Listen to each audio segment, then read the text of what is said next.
I can say that Barwon Water is what controls the water supply in this area.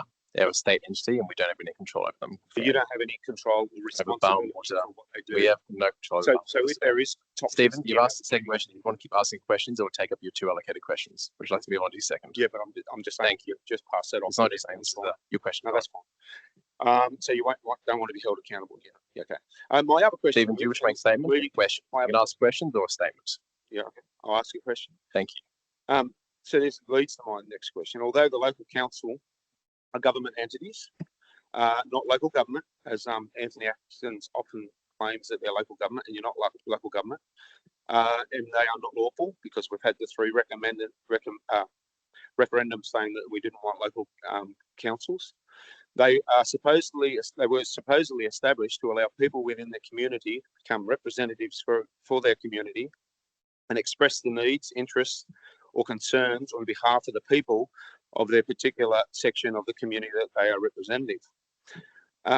If this is not the case, do you understand that, or can you explain the reasons why there is not a more widespread, broader, more balanced cross-section of the community included, selected, or encouraged to set up advisory committees to the local council? And what the point is, if these advisory committees that represent the community are now necessary, needed, or required, why were these unlawful government entities, the councils, established in the first place if you're meant to be representatives of a community? So now we're going back to a stage where you're actually calling on certain parts of the community to represent themselves. So I thought councils were here to represent the people. So that's what my question is. So can you explain why you're not representing the people, and you've got to get these consultative and these advisory committees?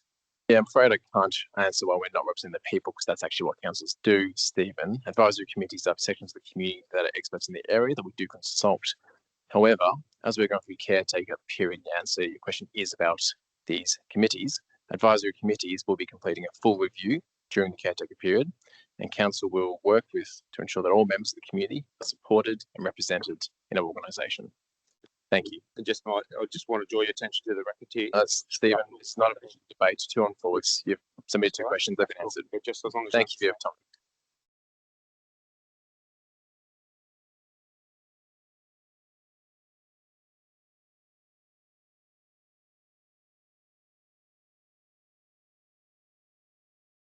Angela Carr. How are you, Angela? Thanks. How are you, Mayor Sullivan? I'm well, thank you. Okay, so I'm just going to jump straight into it. So recently I've been out in the community speaking with locals in the Hamlin Heights electorate, and I've been disturbed to hear about a serious issue that was highlighted by a Hamlin Heights resident, Bill, with regard to the urban infill building developments in the area. Bill told me that when there is heavy rain, existing properties flood and water spouts up out of a pipe in his backyard like a fountain.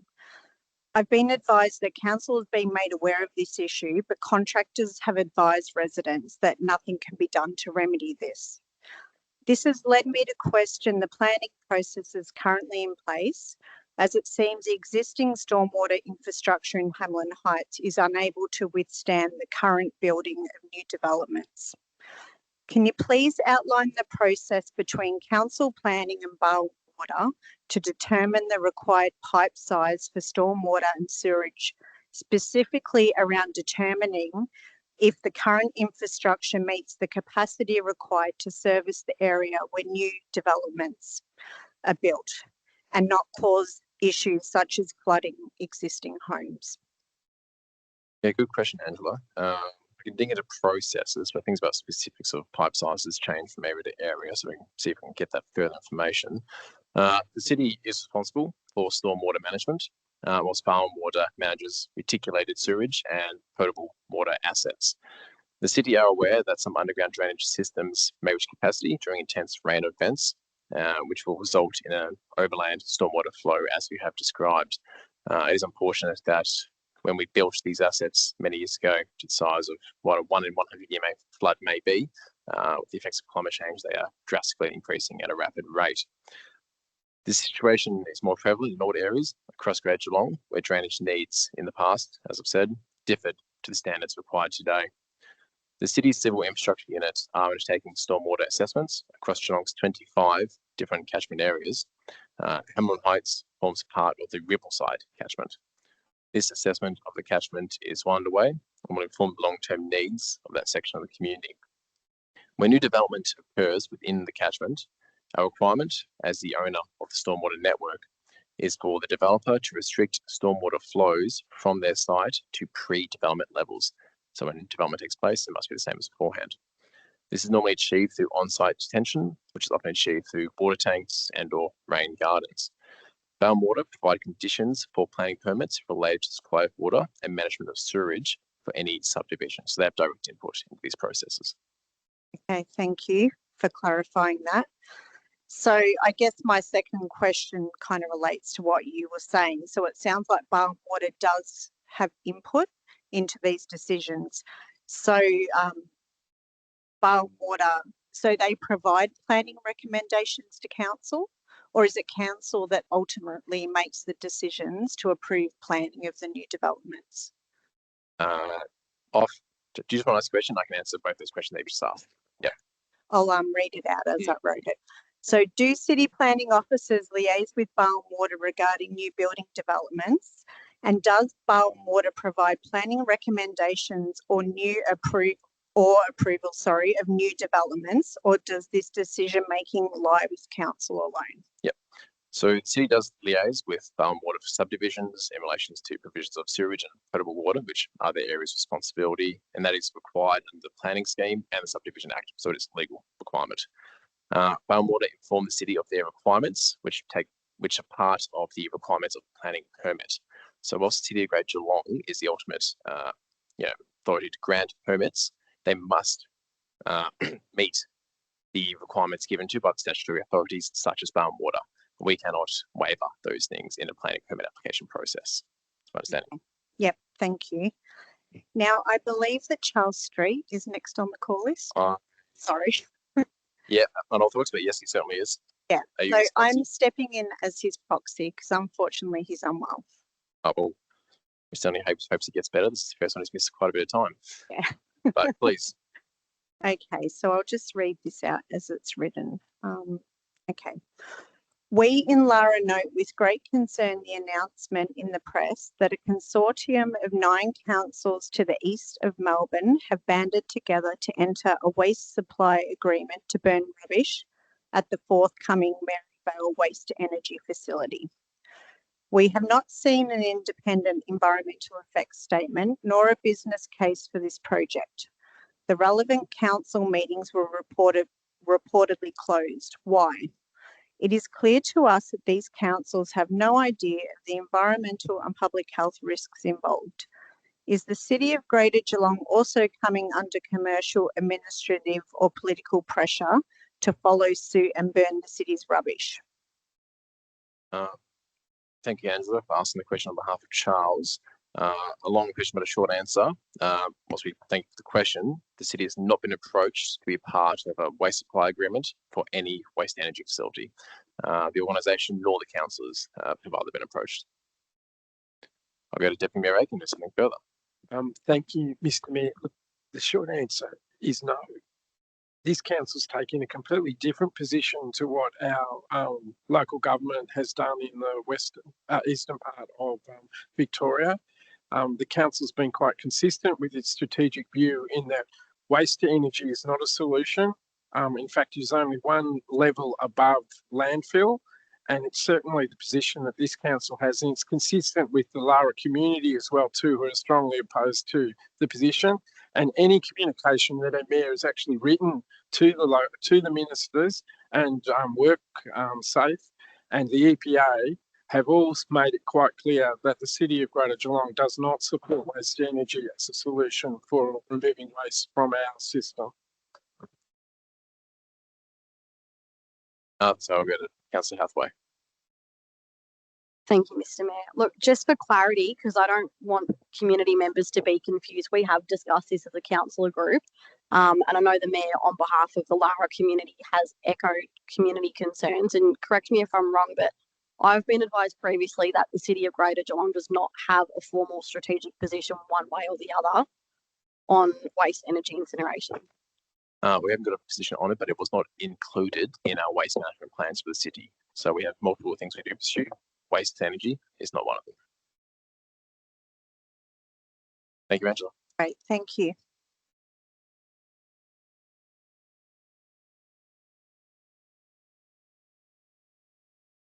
See Freestone.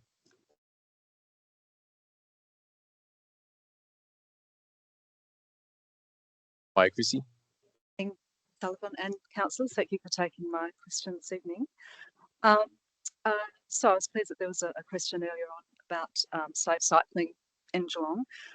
So in 2020, the council released a cycling and rail infrastructure strategy declaring a clever and creative vision targeting half of all journeys to work being made by public transport, walking or cycling.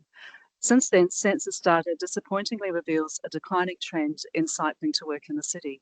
Concurrently, cyclist hospitalisations in the Greater Geelong area have been increasing according to TAC Road Trauma data.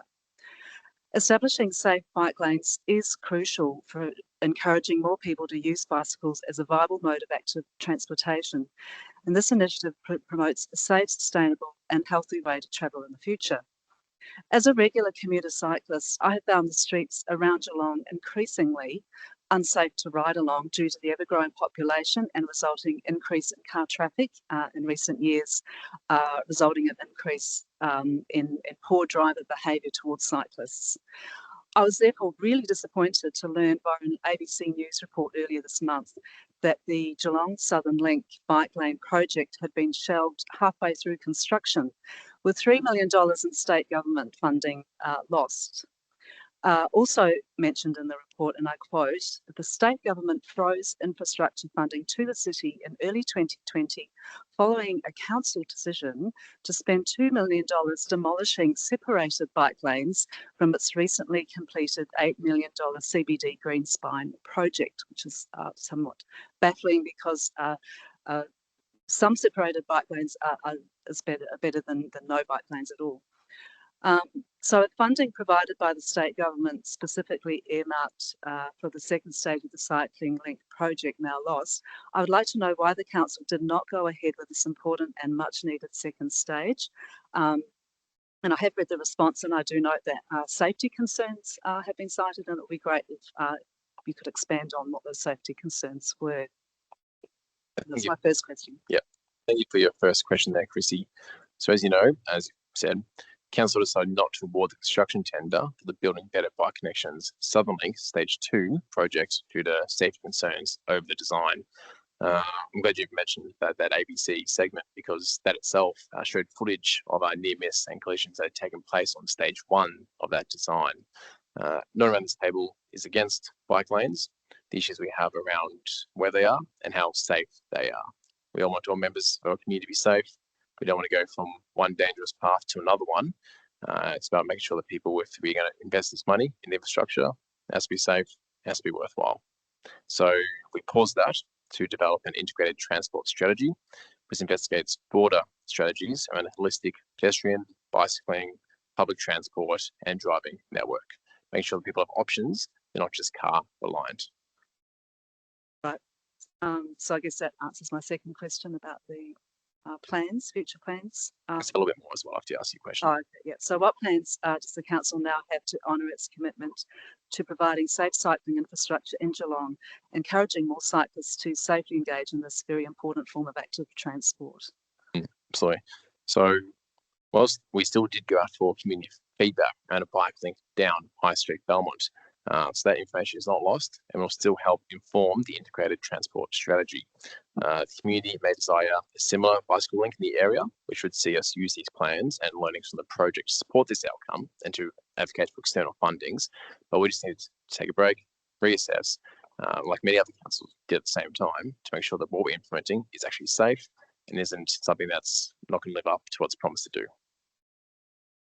Very much. Councillor Wilkinson. Thank you so much for the question, Chrissy. And I think that the short answer is we need to do better. We are committed to more active transport, a healthier community, and it's a really important piece of infrastructure to get right.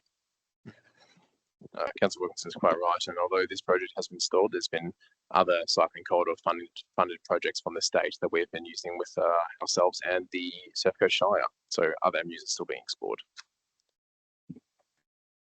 Right, is Irith Williams here?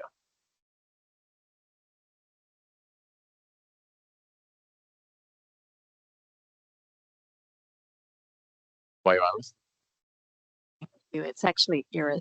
No, I apologise. Got it right first time before. I really do. Sorry. No, it's a tricky one. It's fine. Thank you, Mayor Sullivan and councillors, for the opportunity to ask my question.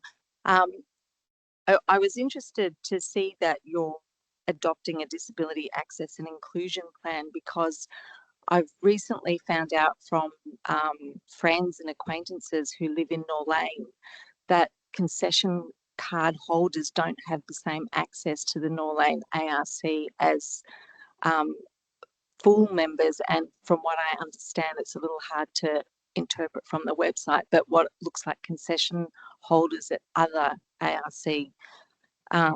So my question is, given the council's commitment to social equity and disabled people's priority within the council's social equity framework, will the council act to remove the discrimination against disabled people from the Norlane ARC pilot concession membership pricing? The pilot concession pricing segregates disabled concession members from the times of day that are most convenient to them. Anecdotally, concession members are also physically segregated from accessing some areas of the facilities. Why are Norlane ARC concession members treated like second-class citizens? Yeah, thank you for the question there, Irith, and thank you for bringing your concerns to our attention. We certainly appreciate concerns regarding the Norlane ARC pilot off-peak concession membership. So the pilot concession pricing was created as an additional off-peak concession membership option to provide affordable access to those who may not be able to afford it in the local area. The city also continues to offer a standard concession membership that allows full access with no restrictions. And the city, of course, is committed to promoting social equity and ensuring that all members of our community feel valued and included. It is, I understand, looking at the website, it's a bit confusing, but all of our facilities have your standard membership, your concession membership, but then at the Norlane ARC, we are trying this additional peak off-peak concession membership. So it's actually another level of benefit of savings that's specific to the Norlane ARC. And I'm happy to throw to Deputy Mayor Aiken, who's very familiar with the project. Thank you, Mr. Mayor. Look, I've had the same concerns raised with me as well too. Look, that when we adopted the budget, we actually put up a clause which I gave to Councillor Hathaway to actually move on the note. And the clause actually is that we are to review the pricing of the Norlane ARC in particular for the first 12 months and actually come back to council with this exact information that we're referring to. What the disability community is saying is that the concession program, pilot program out at Norlane, doesn't give access during the time when they actually need it. What it does, it gives access during off-peak times, and the reality is people with disabilities need to use it during peak times because that's when a carer may be available, or a person that's not actually funded can take them to the facility because they don't have someone going with them or able to go with them during off-peak periods. It is a learning experience for the organisation.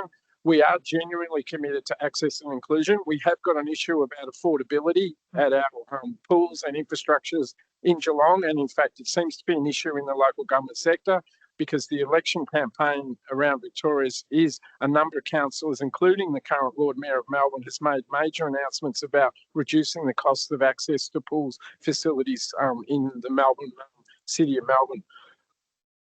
The reality is it's not ideal. We actually did build this facility to make it accessible to people.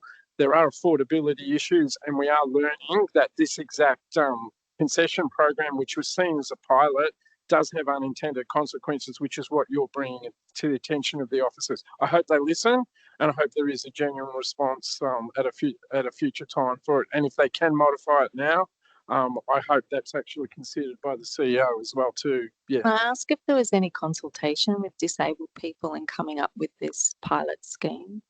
We actually had we did talk with the Access and Inclusion Committee about pricing and access to the facility, but it was an unintended consequence that the model that was presented has not taken into consideration that most people with a disability actually need to access it during normal times. Yeah. Like So everybody this else. so this was an additional a pilot program, an additional concession, and all the feedback we'll take into account as how this will progress look in future. So we definitely appreciate you coming back and sharing the lived experience. All right, thank you. Thank you for your time. Katrina Roundtree. And if I could just say thank you so much to certainly my local councillors for all the help that you have given us. Katrina, I do apologise. I might have to sit down just so we can be recorded through the microphone. The elections, and thank you. Right, I might need to refer with the answers to my husband when I get to that. Okay. My question's in regards to the draft amendment to the Greater Geelong Planning Scheme, C466. We were made aware last week by the Geelong Advertiser, our neighbour is planning to build one of Victoria's largest lithium battery farms at the base of the You Yangs Regional Park. It is currently on prime agricultural land. Historically, this property is in a fire corridor. Some of the councillors may be aware of the notorious 1969 fires that swept through and killed, I think it was 23 people died in that fire. Where this battery farm is proposed is the exact location. As you all know, this is a high wind area and opposite the You Yangs Park, 500 metres away. We were completely unaware that the state government is looking at this proposal. Of course, we now know that they are completely bypassing council. It does have a significant landscape overlay, which of course, as you know, has been placed by state government so that when tourists, everyone involved looks at the You Yangs Regional Park and looks from the regional park, that it is kept in the beautiful state that it currently is. I suppose a great challenge to this is only 100 metres or so further up Sandy Creek Road is a disused quarry. Why could it not be there? That's not my question here for this evening. Our other concern is that it will be at the base of the high voltage power lines, which, as you know, in February this year caused, I think it's Victoria's greatest power outage when those lines crumbled in the wind. It was on the cover of every single paper in Australia. Something that is also mentioned in that proposal is what's considered what's called harmonics. And that is the fact that I believe it's 372 massive lithium containers will be spread right across, our borderline, across the other side of the fence from my home. And there is up to 80 decibels of noise that are coming out of each of these containers. I interviewed the Moorabool fire, the same battery farm in 2022 caught fire. I interviewed the fireman that was there in the first fire truck. Firstly, they couldn't access the battery farm. And secondly, the advice that they are given, you cannot put water on the lithium. You have to let the toxic fume burn. That toxic fume burned for 5 days. Obviously, that's going to go straight into, well, where we are right now. So my question is, we are completely unaware of this. The state government said the onus is on Geelong Council to let the community know about this. What are you doing to help us? And can you extend the objection date for us? Yeah, thank you very much, Katrina. We thank you for your passion as well. And I certainly appreciate the state government that is the deciding body and that's pushing it back for responsibility onto councils.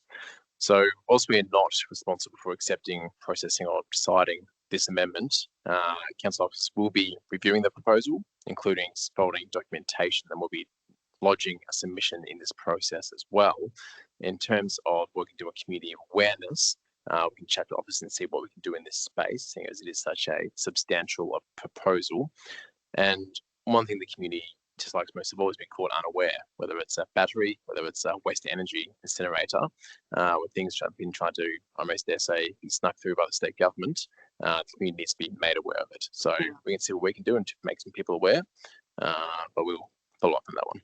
Just a heads up in regards to the document that's been put forward to state government. We've gone through it line by line. The whole thing is full of inaccuracies. Clearly, they don't know the area, and that's a concern. The fact that that amendment that's gone to the government that you will be looking at is full of lies, basically. So we really need your help, any help that you could give us. We're really concerned. Are you able to help extend the objection date? It's not within our power, unfortunately. That's because it's a state government process. We can't extend it. We can make that suggestion within our submission to them that they do open up again or extend. That's a possibility. But again, we'll have to discuss that one there. But how do we, considering we've only got a week to go, and if it wasn't for the Geelong Advertiser, we would, as the neighbour, we would never have been aware. How do we inform the community? I understand. We'll have to engage this process, see what we have in our power. I understand that. But I'll go to Deputy Mayor Aiken, whoever wants to answer this one as well. Katrina, thank you for your continued advocacy of the northern suburbs of Geelong, as I call it, but in fact the rural community that exists around the You Yangs and those people that live between Anakie, Staunton Vale and Lara, which includes yourself. What Katrina hasn't also mentioned is that we actually had a major fire in 2006 in January. It actually burnt for a week in the Brisbane Ranges and actually escaped out of it and came into Anakie as well too. So that I hope that any submission that the council officers do make actually does look at the historical fire facts. And of course, the most recent one was that January 2006 as well too, which burnt for a week. But I actually have a supplementary question, if it's possible to find out. Will the officer submission be made public, or is that a private process that won't be made public? Because I think the community would have an interest of what is being submitted by the officers in relation to this particular proposal. Yeah, we're going to try to get an answer to that, but we have to look through the processes. So we'll have to get back to the audience on that one.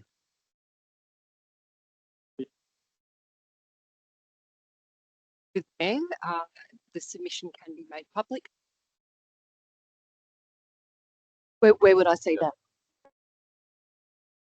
Mayor, we can put it on the website and send you a link to the website. So you can see which website would the public be able to view it? City Red. I appreciate the Okay, got it. We can't keep going back and forth and question time when everyone else gets to at a time, but we appreciate it though. Thank you for your time.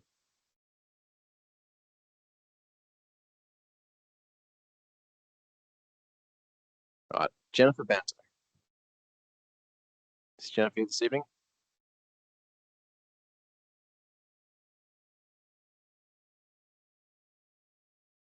Christopher Bates.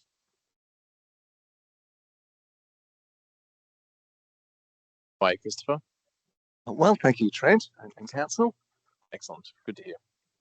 Thank you for your previous affirmation of my hope to see as many people as possible live long, happy, and healthy. I like being someone of healthy thinking, feeling, speaking, and doing. I identify as a person of healthy thoughts, emotions, words, and actions. With so many identities on offer, and considering Council's role in promoting a healthy society, what opportunities might you see for city messages to encourage more people to hold these qualities, healthy thinking, etc., as part of their own identity?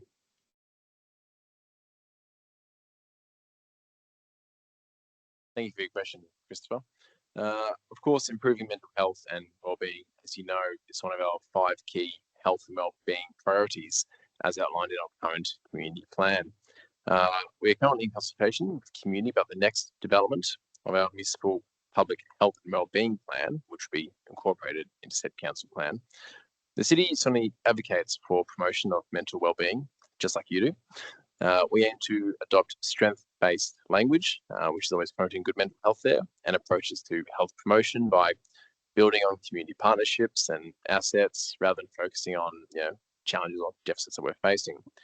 Opportunities for health promoting messaging can be seen throughout our city news and our community newsletter, platforms such as our website and social media, as well as interactions with the community and our partners through service and program delivery. But of course, we all know that what makes people happy is community engagement, make sure we're funding events and make things happen to make people feel involved and combat social isolation, give them opportunities to engage in healthy, fulfilling events and things like that. So there's many aspects we try to incorporate it in, but as we're developing the next stage as well, we'll enjoy submission from all members of the community who might have ideas of how we can progress even further in this area. Thanks. Thank you, Trent. Thank you, Christopher. Councillor Hathaway. Thank you, Mr. Mayor. Thank you, Chris, for the question. He's run away.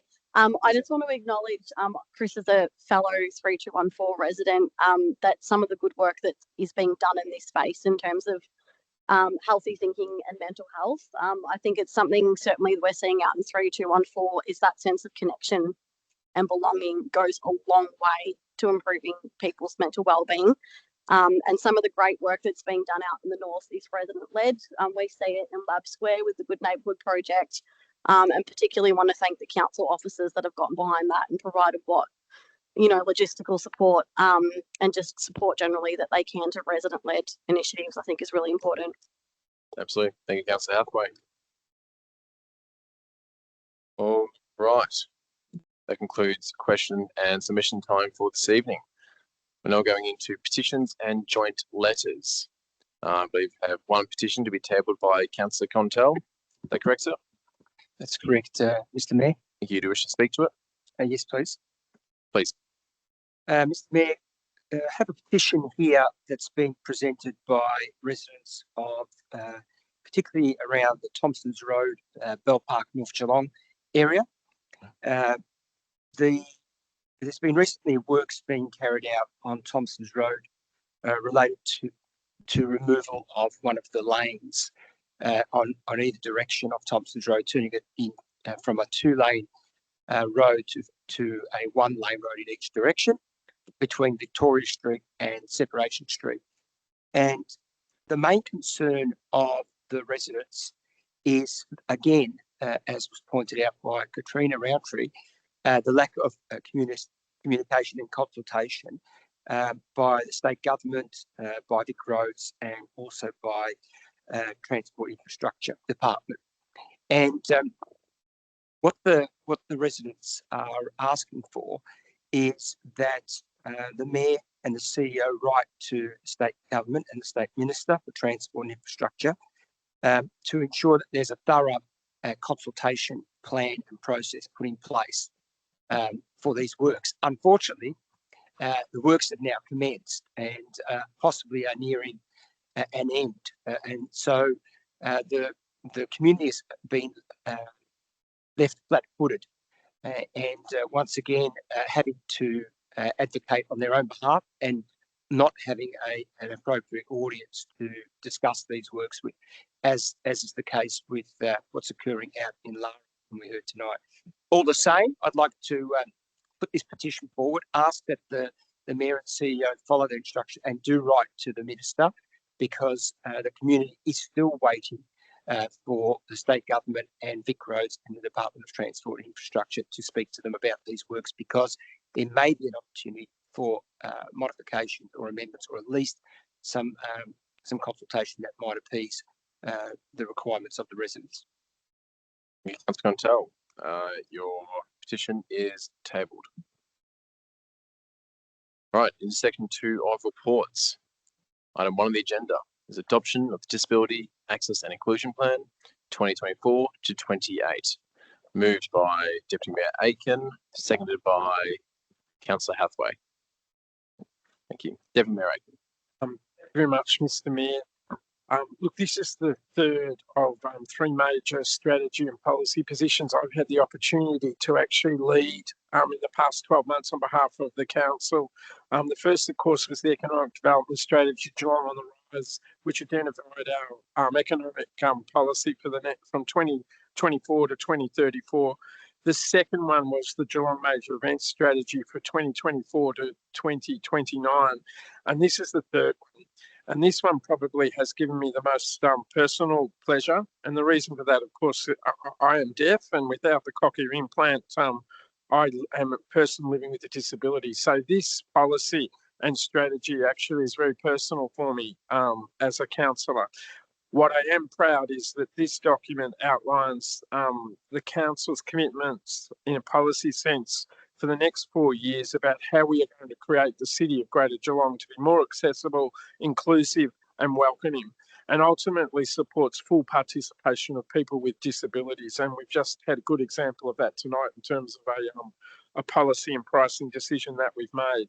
The policy actually identifies 6 priority areas for the city to reach that goals: physical access, inclusion, participation, employment, lived experience, engagement, communication, understanding, and importantly, respect of people that are living with disabilities.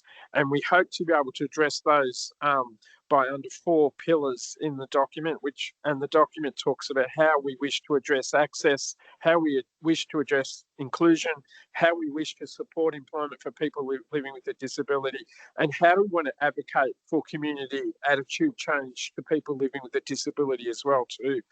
This document is quite significant for the disability community in Geelong, because it actually gives tangible evidence of the council's commitment to them living in Geelong. And I do want to thank the members of the Access and Inclusion Advisory Committee, which have been in place since 2018. And I personally want to actually acknowledge all of them tonight for their assistance in developing this particular policy. So a big shout out to Regan, Alika, Simon, Alita, Pierce, Beck, Ollie, Alex and Rob, who have all contributed towards the development of this strategy tonight. And I want to thank the 2 officers that have assisted the committee and helped develop this policy as well too. So Monique Boma, you've actually got a shout out at the City of Greater Geelong Council table, and Liz Ainsworth, you've also got a shout out as well too. 2 great employees of the City of Greater Geelong that have helped develop this particular policy and development document. And I commend it to all the councillors to say this is a really good one. And I look forward to the outcomes and improved life that it will give people with disabilities living in Geelong. Thank you, Deputy Mayor Aiken. Councillor Hathaway. Thank you, Mr. Mayor. Look, nothing else further to add in terms of detail, but I do genuinely want to congratulate the Deputy Mayor and the Advisory Committee. I think it's fantastic that we have this action plan, and I guess to similarly address some of the things that have come up in the Q&A today, like as we've heard from Irith, that we don't always get things right and there's going to be gaps. And I think, if anything, that is an argument for the importance of the Access and Inclusion Advisory Committee, but all of the advisory committees that COG has play a really valuable role to social inclusion, access and equity, all the work that we do at the city. So well done for everyone involved. Thank you, Councillor Hathaway. Open for councillors to comment. Councillor Wilkinson. Thank you. I had the greatest pleasure of chairing that committee in Deputy Mayor's absence, and it's a powerhouse group of people, as are the other advisory committees as well. And the feedback from them was that they were feeling more and more heard over time, so that they were seeing some really tangible change from their input. So that's exactly the kind of work and the working relationships we need with our advisory committees. And yeah, I further commend this report and that committee as well. Thank you, Councillor Wilkinson. Michelle. Just very quickly, Mr. Mayor, I think it's a great start, and I applaud all the officers and councillors who are involved in it. The action items is what we need to now make sure that we invest in. There's some great initiatives that are mentioned in there. Some of them very similar to things that we've heard in the past from people that don't have disabilities. Basic amenities such as footpaths, and particularly Packington Street, which is noted in the report. We've heard that a lot from the residents of this city, and so it's really important for the future council to make sure that we budget funding around some of these actions and actually get some improvements. Thank you, Councillor Contell. No other councillors speak. I'll just add my bit in that I also would like to commend the great work done in the adoption of the Disability Access and Inclusion Plan. The city has a goal to be, the most inclusive and welcoming city, in Australia, and there's a lot of work going on to meet those goals there. And there's a lot we need to do though to achieve these goals. We must never rest on our laurels. We must always make sure that we are accommodating, moving forward in different ways, in newer ways, make sure that everybody in our community can be involved and active and getting around our city. But just yesterday, I was out in Johnson Park behind us, and I met a great fella called Tristan. He was walking his dog, and Tristan was in his wheelchair. And I went and had a chat to him just to see how he thought it was getting around our city. And he was actually quite glowing. He says it's a great city to get around. Of course, there's some challenges compared to other places he'd lived. He thought it was fantastic, and it was great to hear that. But again, we must always be able to improve, because there were things that we could definitely improve on again still. So there's nothing that we'll ever get perfect. We should never think we have it perfect, but we should always be aiming for incremental improvement wherever it can be identified. So with that, I'm able to refer back to Deputy Mayor Aiken to close. Thank you very much, Mr. Mayor. Look, in the past, people probably thought living with a disability was an exclusive club. The reality is in Geelong, 1 in 5 people actually do live with a disability. So it's a huge number of people in Geelong with a population of 270,000. That means we actually have over 50,000 people living with a disability. And when you do have a disability, it is a barrier to participate in normal life. I mean, I can't hear anybody when they talk on my left, and people call me arrogant. The reality is I have no hearing. But what I am going to do, my wife has told me that in March I've got to get another cochlear implant. So I have booked myself in March next year to go stereo. I'm looking forward to that. I'm not so much looking forward to people standing on my left being able to hear. I can hear them, but the reality is I'm one of the few people that actually can use technology to respond to their disability. So many people don't have that privilege. And that's why society actually has to remove the barriers for them participating and actively being involved in life. And that's exactly the principle of what this document is actually trying to achieve. The council is committed to try to address barriers that are making it difficult for people in Geelong to participate actively in their life. And they should be able to participate. And I commend all the comments from my council colleagues. And I do genuinely hope that this document does make a change to people's lives living with a disability in Geelong. Thank you, Deputy Mayor Aiken. With that, put to the vote. Those in favour? Thank you. Those against? The item is carried. Item number 2. Council adoption of Neighbourhood Amenity Local Law 2024 and Local Law Manual 2004. 2024. Moved by Councillor Maloney, seconded by Councillor Cadwell. Councillor Maloney. Thank you. The adoption of Neighbourhood Amenity Local Law Manual 2024. I've had a look at that. It will replace the Neighbourhood Amenity Local Law 2014, which will cease operation on the 10th of December 2024. So this report recommends that Council adopt this law to come into effect on the 11th of December in 2024. The local laws are designed to secure community safety, protect public assets, and maintain our neighbourhoods as good places to live. I also think that they clearly affect people's property, animals, waste, business, and the common assets that we have paid for as a community. And we've had a couple of briefings about this, and I'm kind of interested in motorbikes, and I find that it's very interesting. Section 3, Part 3, I draw your attention to that, has some issues with vehicle sound systems, which is an interesting one, that you can't pump up the music when you're cruising along because it will potentially be offensive, especially if you listen to Nickelback. But I think that perhaps the Section 32 of, Section 92, I'm thinking property, Section 92 of the Australian Constitution might have something to say about that particular component, but I'll leave it up to my fellow councillors to comment on this local law adoption. Thank you, Councillor Maloney. Councillor Cadwell. Thank you. I'm not sure I can top the Nickelback comment, so thank you for that, Belinda. there are some key requirements that a local law must meet under the Local Government Act, including that it must be not be inconsistent with any act, including the Charter of Human Rights and Responsibilities or regulations. It needs to be clearly expressed and unambiguously as is reasonably possible, and it must not duplicate or be inconsistent with the planning scheme that is currently in force.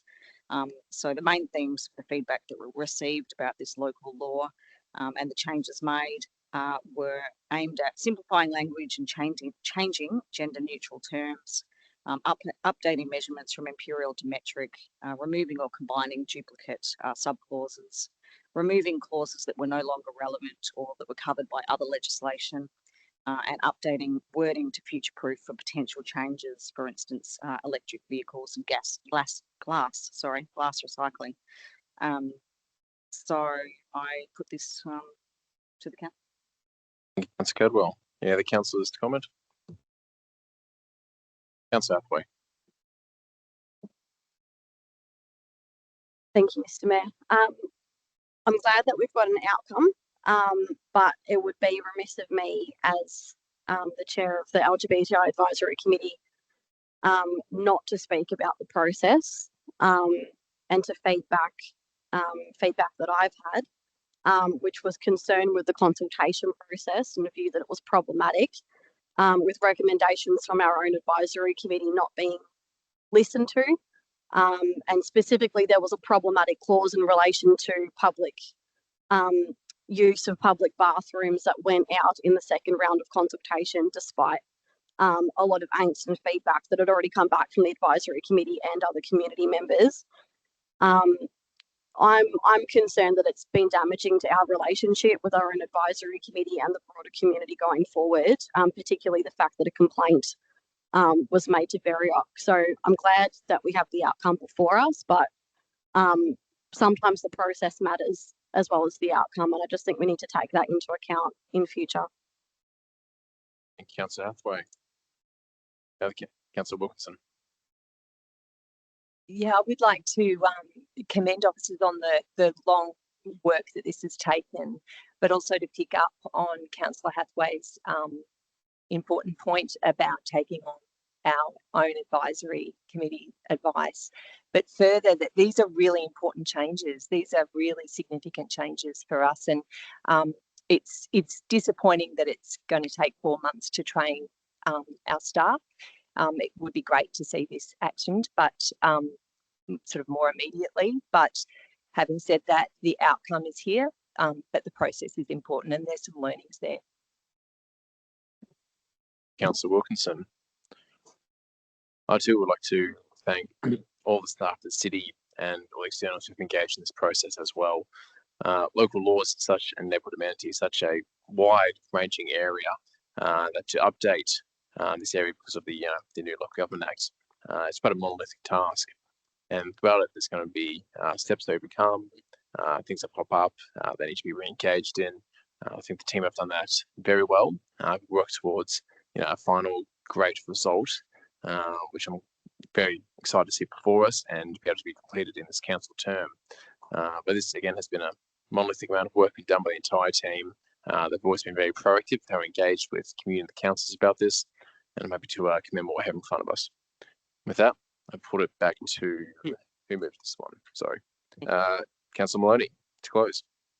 Thank you, and no offence to anyone who listens to that kind of music, but I do really applaud the officers for the work that they have done to make such a detailed document. I do fear that some of these points, and the ones I drew your attention to in part 3, for example, but not only considering these parts, might be so vague as they might possibly be unenforceable and very well refuted by some precedent cases at even Commonwealth level. So I think that perhaps that's something worth noting in future, because some of these local laws, whilst they mean well, we heard from the poor fellow who had a hoarding neighbour, and while we do feel for people who infringe on the aesthetics of our community, something such as storing a shipping container on your property, for example, in a built-up area, doesn't necessarily encroach on aesthetics, but it's certainly not allowed. So I think that for the majority people who haven't read this thoroughly might want to take a look at what you can and can't do, because you'll soon find out. Thank you. Councillor Mooney, I'll put that to the vote. All those in favour? Thank you. All those against? The item is carried. Item number 3, Park Street, Port Arlington, Declaration Report, Special Rate and Charge Scheme, SRC 362. Moved Councillor Wilkinson, seconded Councillor Mason. Councillor Wilkinson. Thank you. This report seeks a resolution by council to abandon the proposed special charge scheme to fund the road construction and sealing of the unsealed section of Park Street, Port Arlington. So this is sort of the final phase of abandoning this particular project. So the background to the matter is that this was proposed, a road construction and sealing works were developed in response to complaints from residents requesting to seal the road. It was agreed that sealing the road will improve amenity and road safety and limit the impacts of dust and mud and stone scatter. Council resolved its intentions to declare a special charge scheme at its meeting on the 26th of March 2024, and a public notice and letters to all benefiting property owners was sent containing all pertinent scheme information. So the total scheme cost is estimated at $437,554. Property owners were asked to contribute $328,165.50, which is a 75% of the fee based on the apportionment of cost and special benefit to adjacent properties. Council committed to providing the remaining 25% within our special rates and charges capital budget. So there are 11 residential properties abutting the proposed road upgrade that were identified as receiving a special benefit. And during that initial engagement period, 6 of the 11 properties supported the upgrade under an SRC scheme and 5 properties did not. So based on that majority of support, the scheme was prepared in accordance with the special rate and charge provision of the Local Government Act 1989, along with the Council's special rates and charge policy and community engagement guidelines. So formal engagement on the scheme was undertaken in April and May this year. During this time, 7 of the 11 properties made a submission. All 6 submitters, 1 property owner had 2 properties, opted to present to the submissions review panel, which was held on the 17th of July. So submissions were received, identified that the scheme no longer received majority support because 1 property owner changed their mind. So with less than majority support and contribution values exceeding 2/3 of the project cost, this proposed scheme is unable to progress. So council is asked to note the submissions that were received during that submissions review panel hearing on the 17th of July. Council is also asked to note that under the current special rate and charge scheme policy, council will discontinue a scheme if the majority of responding property owners object. The report asks council to abandon the proposed special charge scheme in accordance with section 163 of the Local Government Act. Councillor Wilkinson. Councillor Mason. Thank you, Mayor. I think Councillor Wilkinson has adequately described the whole situation, and numbers changed at the last minute, and we are therefore obliged to abandon this scheme. Certainly is a lesson learned in some respects that a lot of work went into this, only to find numbers of 6 for and 5 against that changed. Thank you. Indeed, democracy has many unexpected outcomes, and this is one of them. Any of the councillors wish to comment? If not, I'll go back to Councillor Wilkinson to close. Important to note, as it was noted at the submissions panel, that this is the end of this particular phase and this particular scheme. And if this does change, if the community does get together and decide that they would like to enter into another proposal, then that's also that can then be followed. But this is the end of this one. Absolutely. Duly noted. With that, put to the vote. All those in favour? Thank you. All those against? The item is carried. Number 4 is the proposed sale of Part 43, the Boulevard, Law Lane, moved by Deputy Mayor Aiken. It will be seconded by Councillor Hathaway. Deputy Mayor. Thank you very much, Mr. Mayor. Look, this is the end of an actually extremely long process for the city, but it's justifiable for us. Tonight, we actually are committing to sell 5,456 square metres of land owned by the City of Greater Geelong to the Wathaurong Cooperative. And essentially, why are we doing that? The Indigenous population in Geelong actually is the largest of any local government authority in Victoria. And the Wathaurong Co-op have actually got an incredible vision and future for that site location. They actually have a $50 million redevelopment project proposed for that site location, of which $40 million is set aside to build a new community hub and administrative headquarters, and $10 million for a future early space for young children. And what do they wish to achieve on that site location? Well, this land that the council is selling to them with the existing land that they have, they wish to create a culturally safe space.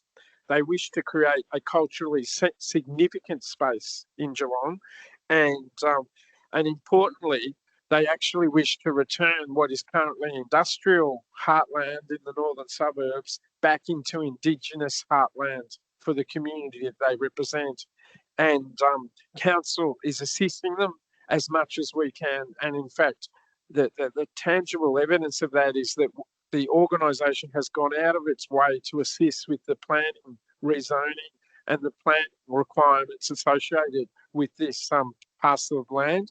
And we have worked in strong partnership with Wathaurong Cooperative to ensure that their vision can actually be achieved on that site location. It will become a showcase not just for the northern suburbs, it will be a showcase for the rest of Australia in terms of how you work with your local Indigenous community to actually celebrate their past and ensure their future. Thank you, Deputy Mayor Aiken. Councillor Hathaway. Yeah, without going into more of the detail, I just would like to say I think some of us have seen the plans for the redevelopment, and it will be a truly magnificent building. And there's certainly a real buzz in the community. I was lucky to go to the NAIDOC ball month or so ago, and this was a big feature of the CEO Simon Flagg's presentation, and the buzz around the run and what's going to happen in that space. So just really want to acknowledge the work of our executive leadership team and planning officers who have supported the co-op with this. It's going to be huge for the community, and not just local mob, but that space generally. Like it is in the middle of this industrial sort of wasteland area, but it's a really beautiful space, and there's a lot of people in the northern suburbs that regularly go down there, walk around that creek and over the bridge. So it'd be great for the whole northern suburbs to see this area redeveloped. Councillor Hathaway. Councillors to comment. No further councillors to comment. Go back to Deputy Mayor Aiken to close. Nothing further to add, Mr. Mayor. Thank you, Deputy Mayor. Put that to the vote. All those in favour? Those against? The item is carried. Right, item number 5, planning scheme amendment to introduce additional properties into the heritage overlay. Moved by Councillor Mason, seconded by Councillor Cadwell. Moved Councillor Mason, please. Thank you, Mayor Sullivan. This is to adopt the Charlemont, Marshall and Warren Ponds Heritage Study 2024, and as well to forward a request to the Minister for Planning to authorise the preparation exhibition of a planning scheme amendment to include an additional 13 properties in the heritage overlay with the Greater Geelong planning scheme.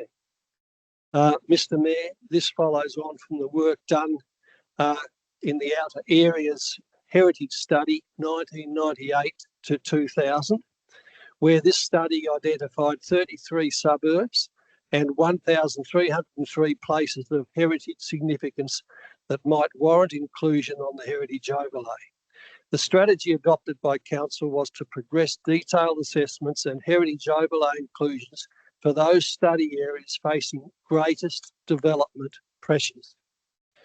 Consequently, about 570 places with Anarchy, Avalon, Bowen Heads, Batesford, Belmont, Ceres, Hynesford, Lara Lake, Point Lilius and Point Wilson were then added to the heritage overlays to 2010. In 2021, council officers commenced scoping a review of the remaining places identified in the outer areas heritage study, the priority identified by the Heritage Advisory Committee as properties now facing pressure from development are in the suburbs of Charlemont, Marshall and Warren Ponds. Mr Mayor, a thematic history of Greater Geelong was prepared for the city in 2021 by Dr David Rowe, to whom we do owe a great deal and has made an immense contribution to the city. Since the review in 2022 to 2023, assessment standards have become more rigorous nationally, and the perceived quantum of significance or threshold level for inclusion of a place on local heritage overlay has increased. That is, many old houses suggested for heritage overlays in the 90s no longer meet the accepted thresholds for inclusion, whilst other places not deemed significant in the 90s today are highly valued and warrant inclusion. So a total of 39 places within Charlemont, Marshall and Warren Ponds that have been identified in the outer areas heritage study have been reassessed, and 13 of which are now being recommended for heritage overlay, and they all relate to Geelong's agricultural and industrial heritage. Mr Mayor, the amendment will have positive social effects for the protection of places of cultural heritage significance for the benefit of current and future generations, and the protection of these places in the planning scheme will benefit the community. Also by adding to the understanding of Geelong's rich cultural heritage. Mr Mayor, furthermore, comprehensive community engagement's been undertaken. There were letters sent to all of the property owners. It was twice reviewed by the Heritage Advisory Committee, and there were follow-up submissions and meetings with the National Trust. I'll leave it to other councillors to say more. Councillor Mason. Councillor Cadwell. Thank you. I'm happy to move this for the purpose of debate. Thank you. Thank you. Over to the floor. Other councillors to comment? Councillor Nelson. Thank you, Mr Mayor. Yeah, I just wanted to say that it's a pity Jennifer Banto couldn't make it tonight because she wanted to ask questions about this. So she'll be provided those answers, but it would have been good to highlight some of these properties out in the Cardinia ward, in Lemons Road, in Warren Ponds, Marshalltown Road, Marshalltown Road, Marshall, and the most significant one is the one in Genders Lane in Charlemont.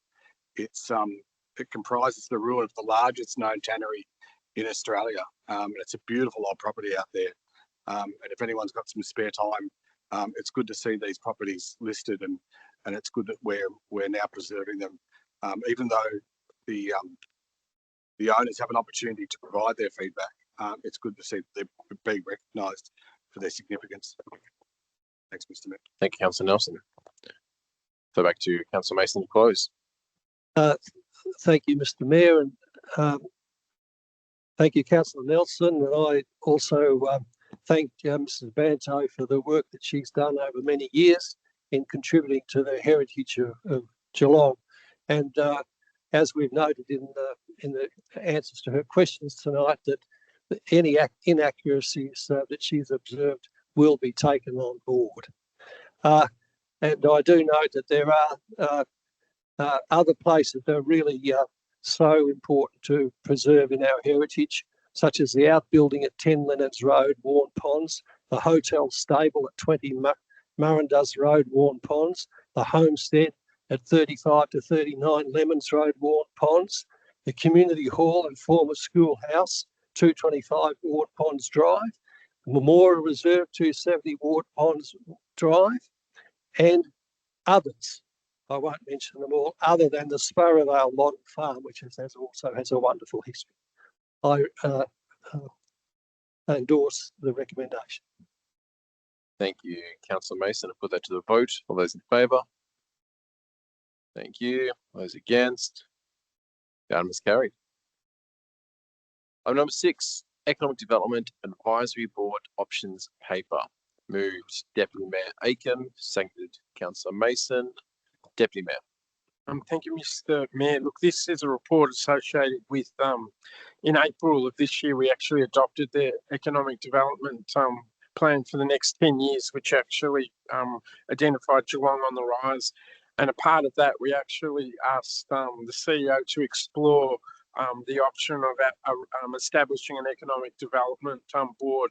What the report has done, it scanned the landscape and it identifies that there's basically 4 types of economic development boards. And what is good is that the report really endorses that the council should have one, which is a really good outcome. And then it explores that there are basically 4 types that exist. And it's up to the future council then to determine what type of economic development board it would like to have going forward. There are immense opportunities from developing this. We are constantly told about that Geelong doesn't have one united voice. I think we've seen in the next week, the Committee for Geelong's announcing their projects for the city. G21's already announced their projects for the city. The federal government's asking for Geelong to identify what is its preferred projects. The Chamber of Commerce have actually said that they want to become more actively involved in advocacy and developing projects as well too.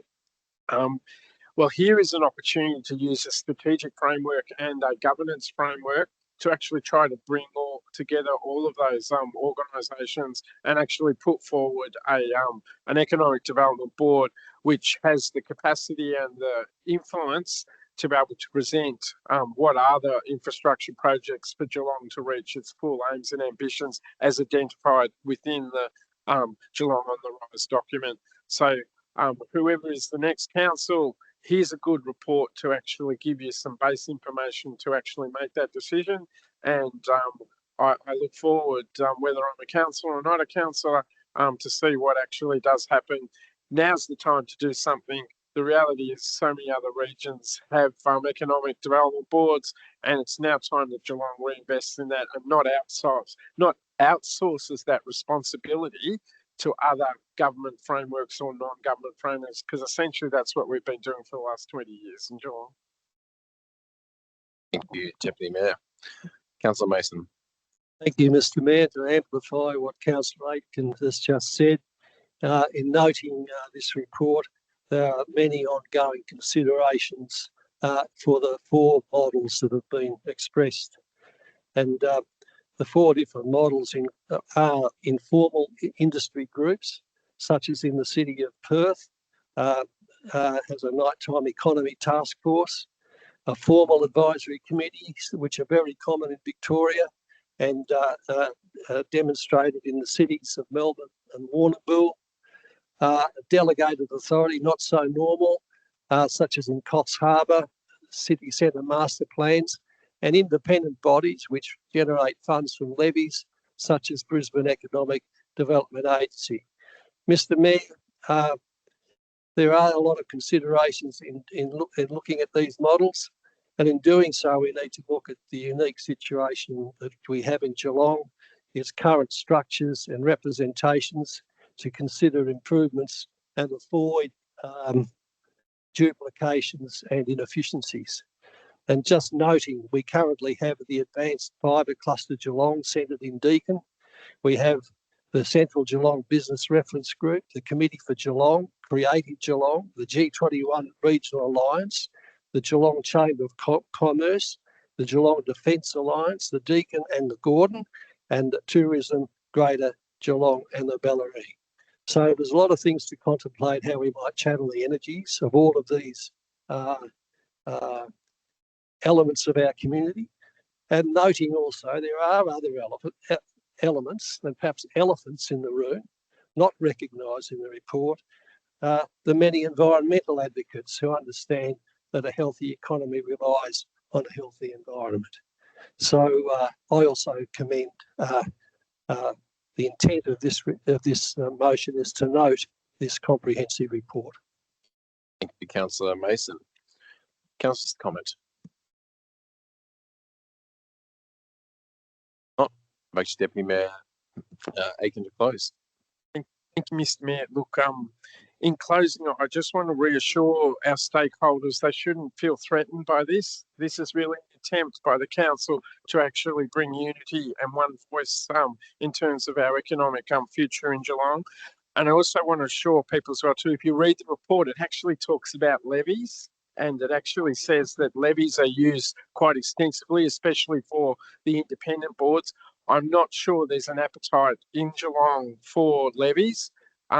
Councils actually removed levies under the life of this existing council. An example of that was the central marketing levy, when we received significant feedback from the business community based in the CBD of Geelong that the levy was actually a significant cost, and it was actually a detriment to participating in business in Geelong. So I'm not sure that there is an appetite going forward to establish levies to actually support these type of committees going forward, because we are conscious that the cost of doing business, not just in Australia but in Geelong, is significant, and we need to actually reduce the costs, not be adding to them. So I don't know if there is an appetite for the levy model that's actually mentioned in this document as well too, but it is out there now. And I hope our stakeholders look at it, and I hope that a future model that is adopted brings all the benefits that Geelong deserves and reaches its full ambitions of being an international city, a clever and creative city, and a city that cares for its and takes everybody in its prosperity. And we'll only do that working together. Thank you, Deputy Mayor Aiken. Put that to the vote. All those in favour? Thank you. All those against? The item is carried. Item number 7 on the agenda: Creamery Road Precinct Structure Plan and Development Contributions. Moved by Councillor Mason, seconded by Councillor Cadwell. Councillor Mason. Thank you, Mr. Mayor.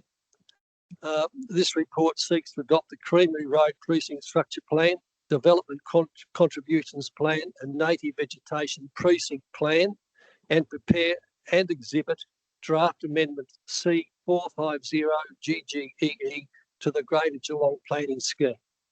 Mr. Mayor, this is the first PSP developed from the Northern and Western Greater Geelong Area Framework Plan, which is envisaged to accommodate 110,000 residents. This PSP will contribute about 10% or 10,200 residents in a total area of 344 hectares, while the net developable area is 196 hectares, which has about 3,645 dwellings.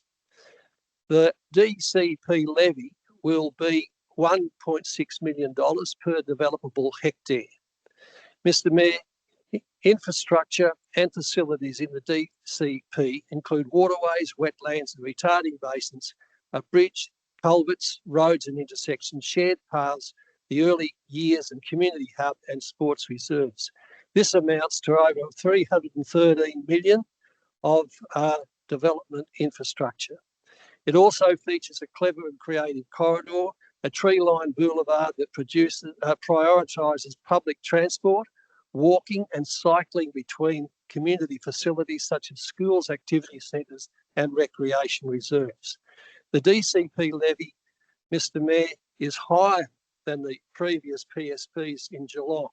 This is due to the best practice infrastructure requirements that will support urban and economic growth, higher dwelling densities, an effective, efficient transport network and best practice stormwater infrastructure. A great amount of work's been done on this since 2020.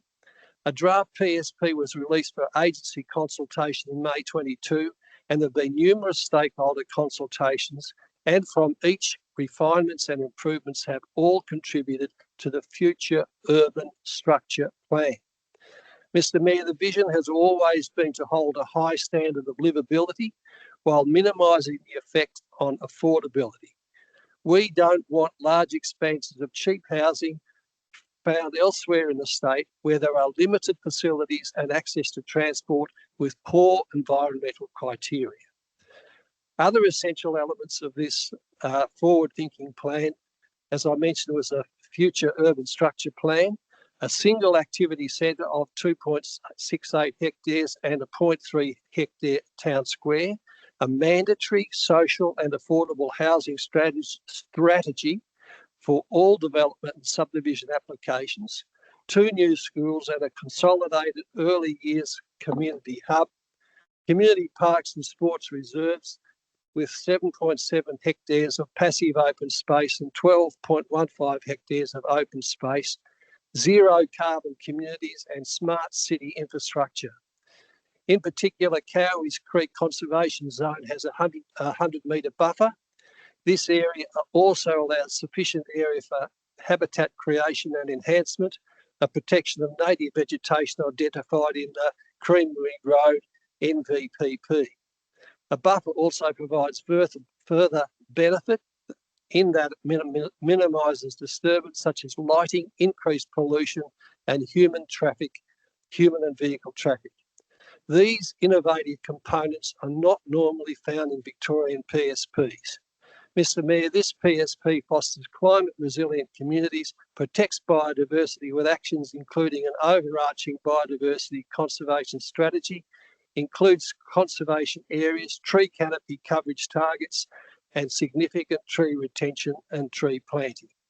Further, it ensures that areas retained for the protection of native vegetation are managed to conserve ecological values, Mr Mayor. Thank you, Councillor Mason. Councillor Cadwell. Thank you, Mr Mayor. I don't have very much to add to that excellent, concise, but also comprehensive summary, as always, from Councillor Mason, who takes his role as the Planning Committee Chair very, very seriously and always does an excellent job of summarising some very comprehensive and very complex issues in planning.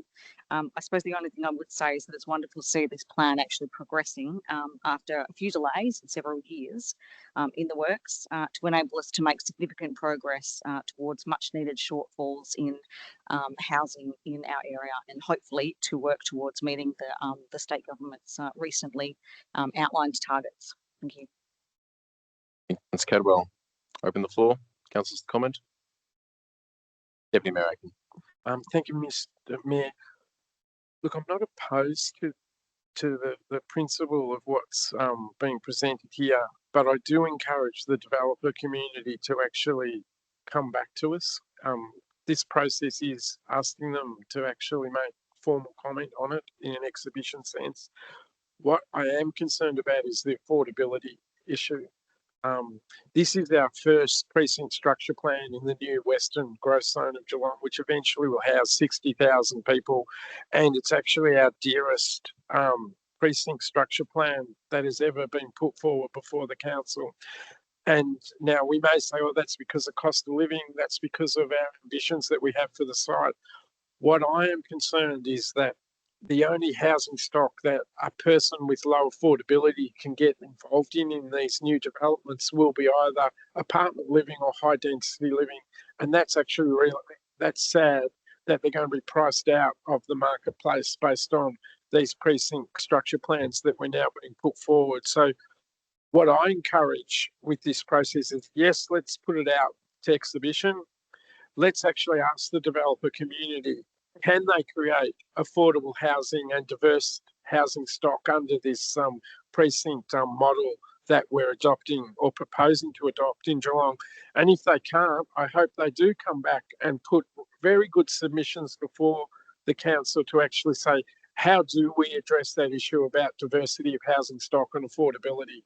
Because I go back to my point again, it would be very sad that if the only way a person on a low income can get into these new precinct areas that have been established in the Western and Northern Growth Zone is through either apartment living or high density living, that's unacceptable. Australia has always been able to have a diversity of housing stock, not based on your bank balance, based on where you actually want to live. And I just think we are out of balance at the present time in terms of affordability. It's not getting a high enough recognition against other demands and strategic priorities that local government in Victoria and Australia have in particular. So I encourage the developer community to take up the opportunity to respond and actually see, can you deliver the diversity of housing stock which addresses affordability issues that I've identified tonight. Be Deputy Mayor Aiken. Councillor Wilkinson. Thank you. I think an important thing to note for this particular proposal is that only 56.8% of the land was actually developable. Well, how do you even say that? Developable. And so it struck this balance between diverse housing. So you've got a mixture of standalone houses, but also townhouses and creative response to this space, while also embracing the environment in which this this development is based. So I think while there are many more houses that need to be built on all levels, and we are way out of balance just more broadly in terms of our housing issues across Australia, this particular development, taking in what was available, it seems to have struck a very good balance in terms of environmental aspects as well as providing really great livability. Councillor Wilkinson. No further councillors comment. Go back to Councillor Mason to close. Thank you, Mr. Mayor, and thank you, councillors, for your inputs. And I just like to take the opportunity here to thank all officers and councillors that have been very much involved in this very long process. Also, community members who've put in their energy to helping to develop this PSP. Indeed, it is a wicked problem, and I do hope that we don't sacrifice high quality livability for affordability. And I think we do have to find creative ways of finding affordability. I do hope the federal and state governments can come up with ways of assisting people purchase housing. Those models do exist throughout the world, even in the minds of some people in Australia. And I'd just like to mention also that once passed, the amendment process will enable further submissions to be made by interested parties. It's an ongoing process where submissions will be considered by the city under delegation and then referred to an independent standing advisory committee appointed by the Minister of Planning. So there still are opportunities for inputs as time goes on, and I recommend the acceptance of this amendment. Thank you, Councillor Mason. Put that to the vote. All those in favour? Thank you. All those against? That is carried. Item number 8 is Mayor's Travel Report, UNESCO. I'll move that one, surprisingly. Backed up by Deputy Mayor Aiken. All right. So this was fulfilling a council resolution backed by the policy some months ago. We see the benefits of being a UNESCO Creative City Design every day. It's become part of our core branding as a city region. It inspires us to do better in all that we do. We see much benefit from it throughout the year of every year that we've joined it. But becoming a city of design, becoming part of the UNESCO Creative Cities Network is just the beginning. It's how you collaborate with best practice, how you collaborate with other cities that are in the network to really bring us to the forefront as a 21st modern city that embraces challenges and finds creative solutions in combination with people all around the globe as to how we can best overcome the major challenges of the day. Out of this one, we identified a few future opportunities, including other efforts of collaboration, further exploring the importance of driving economic growth and social connections through the Braga Manifesto and our cultural goal for sustainable development, and also how we can better integrate and celebrate our history as a wool and fibre city from our origin to where we are now with advanced fibre and composites. One of the greatest things about this trip, though, was the opportunity for the City of Greater Geelong, represented by myself, to engage in conversation with the Secretariat over there, with other cities in Victoria as well, Ballarat and Bendigo, and how we can co-host the International AGM in Victoria, in our regional cities, combined effort for the year 2027. And we've done a lot of work to improve or make plans as well to improve our standing as a place to do business, a place of a great community and culture and connections. But you can't just open the door and say, that's it, we're here, and expect it to pop up in everyone's Google searches. You actually have to reach out, make these connections, and bring people to our region. And when we have a convention exhibition centre opening for late 2026, the opportunity to bring representatives from 350 global cities to our doorstep to see what we're doing here and to help better connect, create business connections, but good social connections as well, is just, it's unparalleled. And the appetite from Secretariat was they were very much up for it. So we're progressing these discussions and some great opportunities out of this, but it's really part of being a UNESCO Creative City Design is to fulfill these obligations that we signed up to and we endorse to continue year after year. But with that, happy to pass over to Deputy Mayor Aiken. Nothing further to add, Mr. Mayor. Thank you, Deputy Mayor. Open the floor. Councillors. Wilkinson. I think it was just this week that Geelong Arts Centre was recognised for its spectacular design. I think that Geelong, it's a very exciting time in terms of what Geelong is delivering and what it can deliver. So exciting to see Geelong on the world stage there in terms of clever and creative design. Councillor Wilkinson. Councillor Maloney. Thank you, Mayor Sullivan, and thank you for this 4-page report on the trip. Saw some cool photos there of some people that were just up the road, which is great to see. We're collaborating here and afar. I'd really like to see a little bit more detail as far as the potential outcomes. We cited quite a few interesting future opportunities, and it'd be really great for us or perhaps future groups to flesh out what those are. I know that there's a lot of tacit knowledge, having gone on a travel excursion myself for the purposes of the study. I realise there's a lot of tacit knowledge up in the brain and it just doesn't come out, but there's also relationships made. So I'm just wondering perhaps if we could get an update on what those look like. Are we going to be meeting with people from Bendigo, Ballarat, other UNESCO bros and sisters, and what does that really mean? Because I know that we as a councillor group, we understand, all the handshaking and the catering, let's face it, it's good stuff, snacking around the globe. But it's important to maintain those friendships and collaborations. So it would be really good to see how we could leverage that and what we can do as a councillor group to establish things for the next council, whoever they may be, to continue on this good work. Councillor Maloney. Other councillors to comment? Did you reserve your right, Deputy Mayor Aiken, or did you have nothing to say? Okay. I've got nothing further to close, so I'll put that to the vote. All those in favour? Thank you.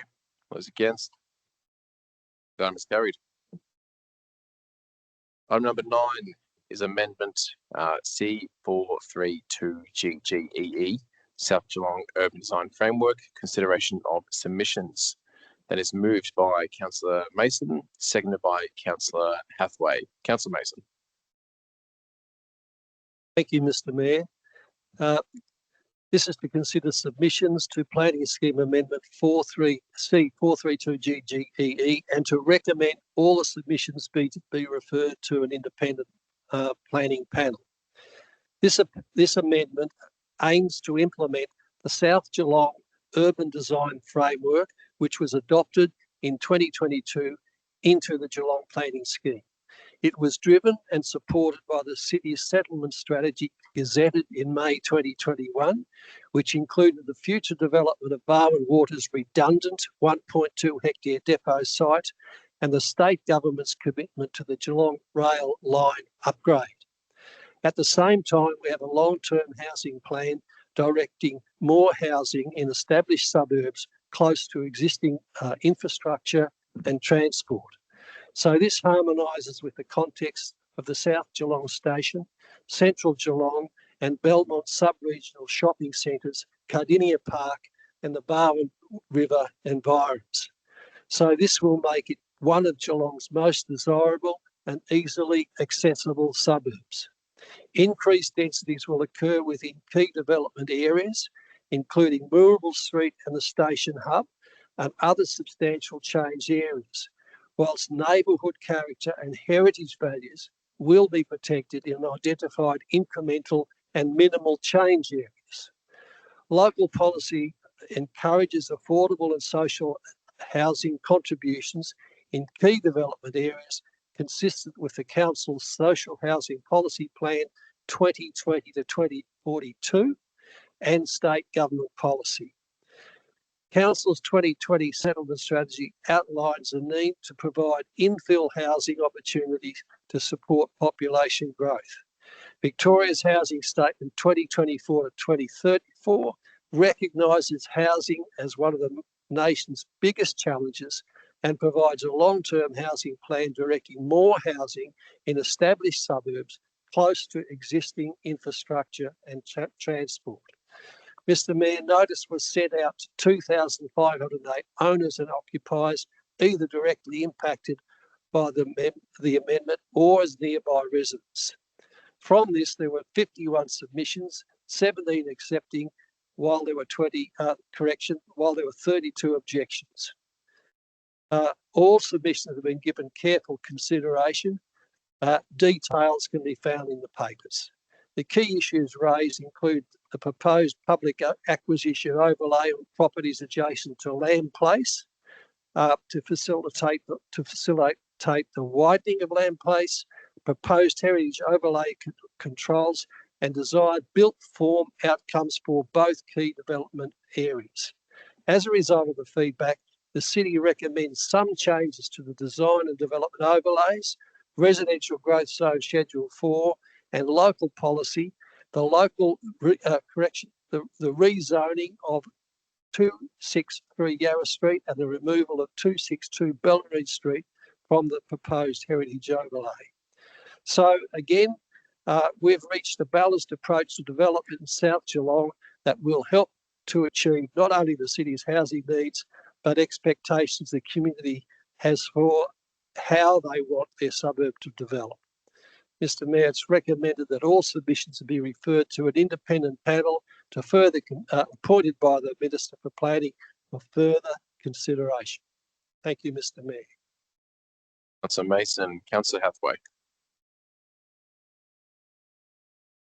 Thank you, Mr Mayor. Happy to second for debate, but nothing further to add. Thank you. Councillor's comment? Oh, sorry. Councillor Contell. Thanks, Mr Mayor. Look, I'll support the report. I do so with some trepidation because I have seen how community has responded once we adopt reports such as this particularly the extent of this one, and we saw it with Packington Street. But I must admit, I've not had one resident call me about the whole report. Over probably 18 months now, I haven't spoken to anyone that's expressed any concern. Given the submissions that have been put forward and the consideration that we'll still give those, I'll support it on that basis. Councillor Contell. Go back to Councillor Mason to close. Nothing further to add, Mr Mayor. Put to the vote. All those in favour? Thank you. Those against? The item is carried. Item number 10, T200071, Riverside Inclusive Play Space and Public Toilet. Moved by Deputy Mayor Aiken, seconded by Councillor Contell. Deputy Mayor. Thank you very much, Mr Mayor. Look, I actually want to take the council group and the officers down memory lane on this particular project. This isn't just a tender and we're signing off on it. This is a project about persistence and resilience. This is actually going to be building a showcase access and inclusion play space of regional significance in Geelong. This project was first envisaged in 2018 and we actually identified that the existing playground was at end of life. that was originally built in 2001. And we jumped on the opportunity at the Access and Inclusion Committee to actually say, why don't, instead of just replacing a playground with a playground, why don't we actually build Geelong's most inclusive and accessible play space? And I'm pleased to say we did that. And what did happen though was the original plan was $2.5 million. We were going to go out to significant community fundraising for the particular project, and then COVID hit. And then what it did, it destroyed the whole opportunity to actually undertake community fundraising for this particular project. And then it is the then local member, John Aaron, tried to help us in July 2020, and he announced $800,000 from the state government to assist us to deliver this $2.5 million project. And I thought we were going to deliver it then. I believed that we were actually going to do this particular project. And then what happened was we started to actually look at the QS again based on the design principles that have been adopted by the Access and Inclusion Committee, and the project had already blown out by $500,000. And I had multiple discussions with the former director, Robin Stevens, who of course is now the CEO of Shoalhaven in New South Wales, about how we can rescue this project. It was too important for us to actually just fall over because of cost escalations, because of COVID, and because of a lack of funding. And I must say, to the credit of the officers, and in particular to Catherine Cotter, who is our open space planner, so project planner for this project, she diligently protected this project and looked for funding, other funding opportunities. And what she did identify was that we could try and see if we can get some more money out of the state government. She also identified that we could try and see if we can get some money out of the federal government. And I'm pleased to say that resilience and persistence from not just Catherine, but from Robin Stevens as well too, and also from the Access and Inclusion Advisory Committees.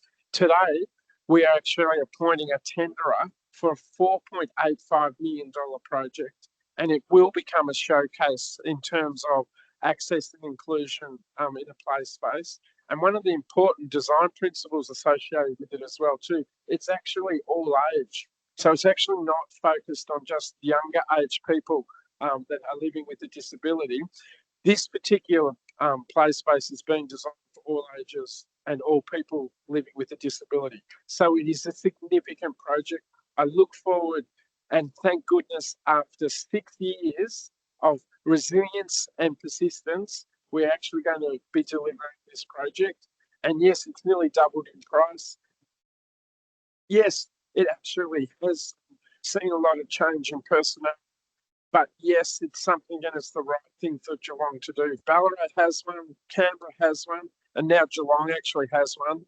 And I'm pleased as well too that we are building a Changes Places toilet. Most of them actually exist in the CBD of Geelong. This will be one of our first in a public space area like Rippleside Park. And that is a tremendous thing for this council, because I don't think the councils probably know that we actually have the second highest number of changing places toilets in Victoria after the city of Melbourne. And that's something we should be really proud of. And this play space, I am absolutely convinced when it is built, will be our most popular playground in Geelong, not just for people living with a disability, but for our broader able community as well too. Thank you, Deputy Mayor Aiken. Councillor Contell. Thanks, Mr. Mayor. I'm not going to go into as much detail as the Deputy, but of course the merits of this playground stand up on their own. And it's wonderful to see that we'll have a regional all abilities playground in that space. It's a beautiful space for the community already, and this should only enhance it for the entire community, and not only just people in the Geelong area, but also people that will come there as a destination place. The local residents in and around the Rippleside St Helens area are largely supportive of this project as well. Their concern, however, and it's a real concern, is the traffic management and parking facilities and capacity in and around that area. For those that are familiar with Rippleside Park, even today, it's quite a popular park for the reasons that I just mentioned. And already now we have real challenges in terms of parking and traffic management. We have people and vehicles parking in areas that are not permitted, in and around on the grounds, which is a hazard in itself. Let alone the damage that it causes to flora and fauna in the park.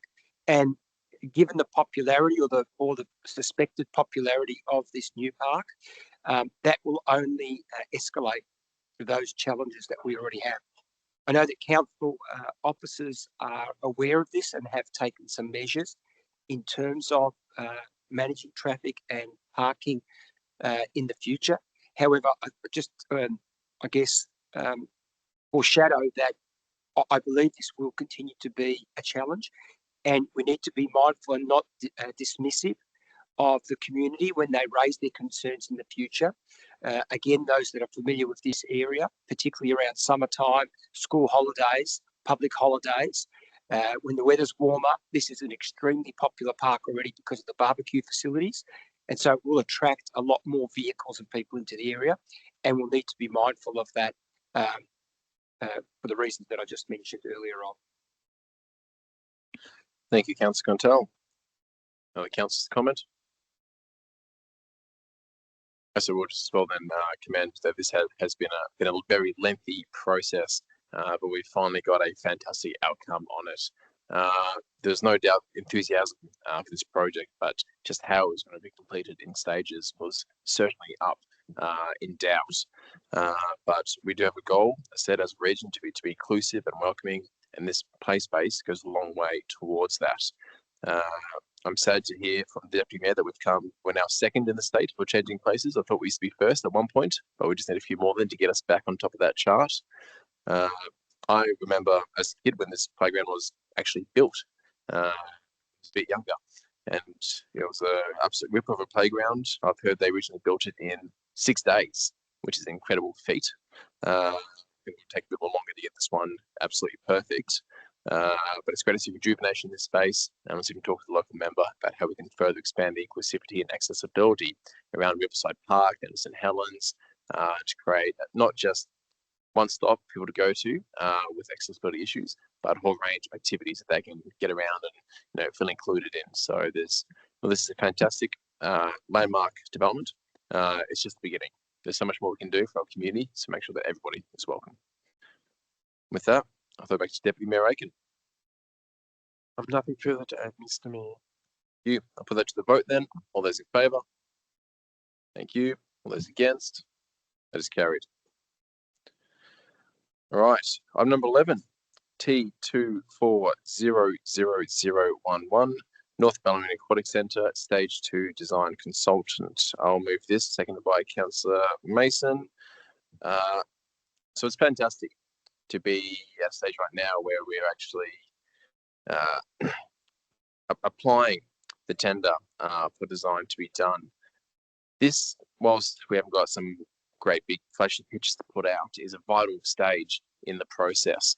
And I myself am glad that we're getting this work done in stage 2, that the community can see and have access, that we are taking steps for this to be completed. We all can't wait for stage 2 to be up and running and open for the community. This is and always has been intended to be a complete aquatic centre, not just a stage 1, but something that suits the needs of all members of our community. But we have the architect there, Williams Ross Architects Pty Ltd. In line with the project budget, we'll be delivering this in line with the recommendation. I'm sure the local members will be very happy that the money that put forward to this is being utilised in this. But once again, looking forward to seeing a great result from this. And again, just great to get proof that we are stepping forwards and about getting the job done with completing stage 2 of the North Ballerina Aquatic Centre. Third to Councillor Mason. Thank you, Mr. Mayor. And I'm really quite confident, of course, that we've followed extensive and rigorous tender evaluation, and therefore it's appropriate that we support this tender. And I suppose it's already been noted too, but I'll add to it that the significant funding put in by the state and federal governments of $20 million each is the significant driver behind the dreams that other people have had. Anyway, I endorse the recommendation. So Mason, councillor's comment. Deputy Mayor.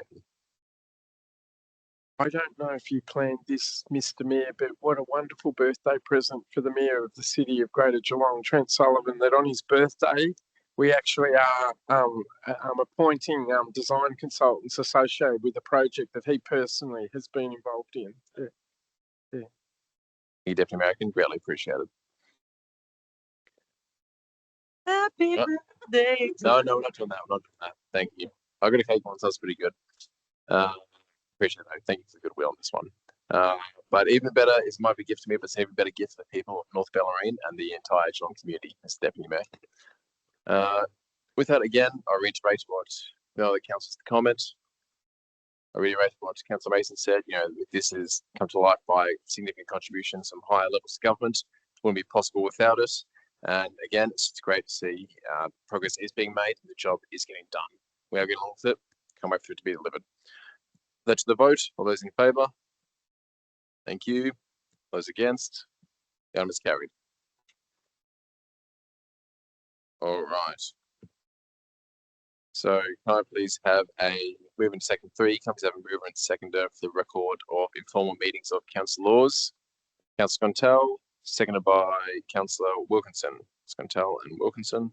All those in favour? Thank you. All those against? That's carried. Section 4, planning delegations. Companies have a mover and a seconder. Moved Councillor Mason, seconded Councillor Wilkinson, sorry. All those in favour?